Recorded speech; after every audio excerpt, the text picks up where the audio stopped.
Bonjour à tous, je vous retrouve aujourd'hui pour une vidéo focus sur le gilet Lady Marple de Nadia Crétin-Deschênes.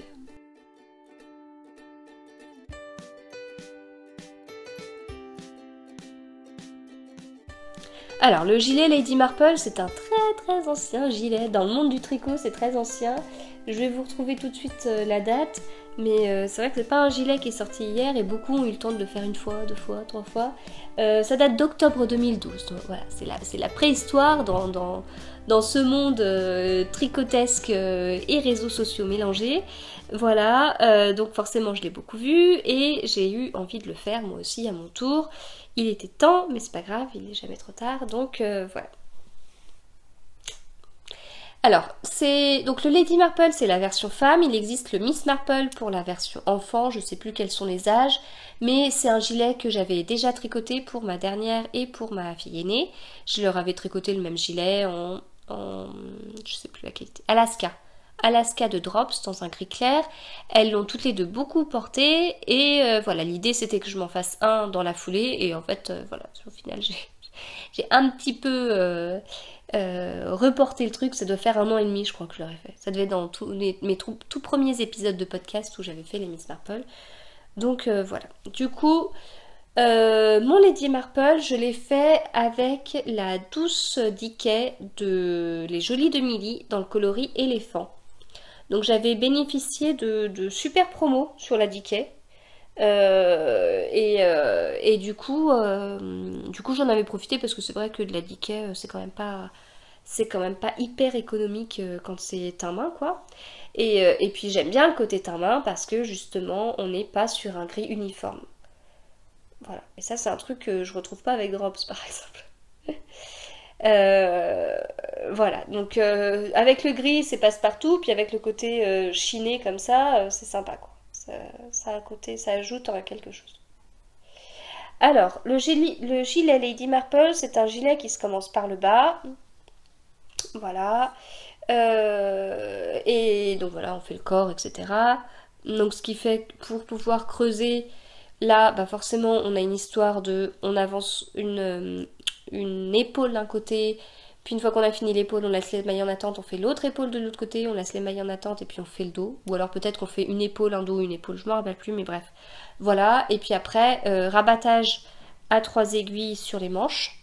Alors moi j'adore le rabattage à 3 aiguilles. Alors c'est largement mieux que tous les pulls fil d'art que j'ai pu faire où on doit coudre, voilà, parce que j'aime pas ça. Mais le rabattage à 3 aiguilles, au moins, chaque maille est en face de la bonne maille et puis on fait notre rabattage et voilà, c'est très facile à faire. Donc voilà, et puis après on fait des manches. Pour faire les manches, on relève des mailles. Alors moi ma technique pour relever des mailles elle n'est pas tip top, mais les copines du tricoté Christelle et Hélène nous ont donné des trucs. Et la prochaine fois que je dois relever des mailles, j'essaye leur méthode parce que voilà, donc je vous en reparlerai. Donc on relève des mailles et puis après bah, voilà, on forme l'épaule. Donc pour former l'épaule, eh bien là ça c'est la manche, ça c'est le haut de l'épaule et on commence, on tricote comme ça quoi. Donc c'est des rangs raccourcis, c'est-à-dire on commence, on tourne avec des... Moi j'ai fait des German short rows, je sais plus si c'est ce qui est indiqué dans le patron, mais... Et voilà, et on tourne comme ça petit à petit, ce qui nous permet d'avoir toute cette partie-là, là, de là jusque là, tricotée, avant de pouvoir tricoter en rond et finir la manche. Voilà. Alors au début mon échantillon n'allait pas parce que comme je tricote lâche, je suis partie sur du 4 et en fait j'ai tricoté en 4,5. Du coup c'est avancé super vite, parce que je l'ai commencé le 5 juin, je l'ai fini le 16 juin, ça a été vite hein. Et en plus je l'ai tricoté pendant le cal Crime et Tricot et en même temps je lisais des livres dont un Miss Marple et j'ai tricoté le Lady Marple en lisant un Miss Marple pendant le cal Crime et Tricot et ça j'ai adoré. Voilà, rien que pour le truc, j'ai beaucoup aimé. J'ai gardé la longueur préconisée, j'ai pas rallongé. J'ai fait des manches pas hyper longues parce que je me suis dit qu'au blocage ça allait s'étirer. Ce qui fait que j'ai utilisé pas beaucoup de métrage, j'ai utilisé 695 mètres. Et 695 mètres, ça me paraît pas beaucoup du tout. Voilà. Donc Donc voilà, enfin, je sais pas, ça me paraît bizarre. Il est un peu court, mais ça va. Les manches sont un peu courtes, mais ça va aussi. Enfin, elles sont un peu courtes, elles sont de taille normale. Donc, bon, ça me paraissait un petit peu bizarre.